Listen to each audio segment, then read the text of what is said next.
So here are the settings and controls for the Pop Eliminator device.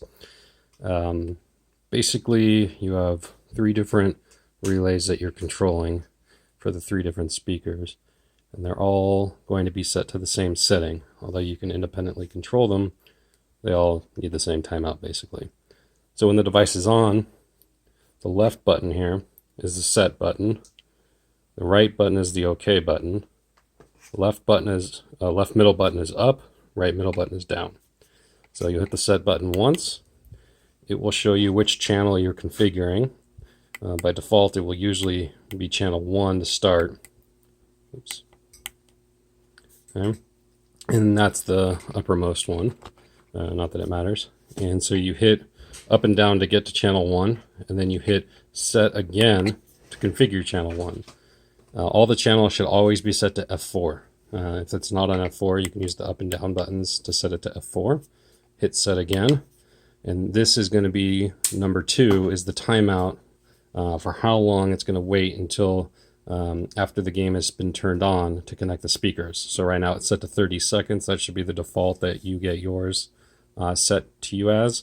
And if you need to increase or decrease that, just use the buttons, change it to the number of seconds you want, and you'll be set. You can just hit OK once you've chosen that, and it goes back to channel 1.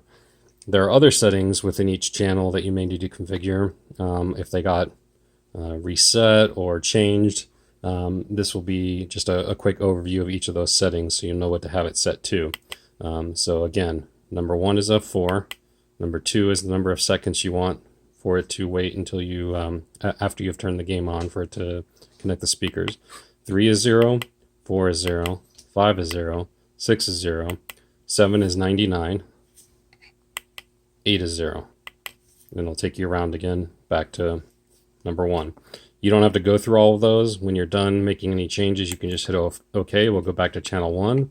Then you can go to channel 2, hit set, do the same thing. F1 is 4, 2 is 30, and again, 7 is 99, and that's it. So you can do that on all 3 channels. Make any changes you want in terms of the number of seconds until it turns on, and make sure all the settings are correct, and hit OK. The time that shows right now is the number of minutes and seconds hours and minutes until it's going to actually run the program again. This is the max timeout, 99 hours, which should be, I'm assuming, more than enough for most people to be able to play their game, turn it off, and turn it back on again at some point. If not, what's going to happen is the relays are just going to click off for 30 seconds and back on. Again, I imagine this is never going to happen to anybody, but that would be the only thing you would notice. There's no other max time, so that's what it has to be. The red lights in front of the relays mean that they're connected. So when those red lights are on, it means the speakers should be working. So if you are trying to test this and the red lights aren't on, that means that something's changed and happened and is not configured properly. So you'll want to check your timeout settings and make sure that number 1 is on 4 and not any of the other settings. So after you make changes, you have to disconnect the power. So let me do that. Give it a second, plug the power back in, and then you'll see it start counting down.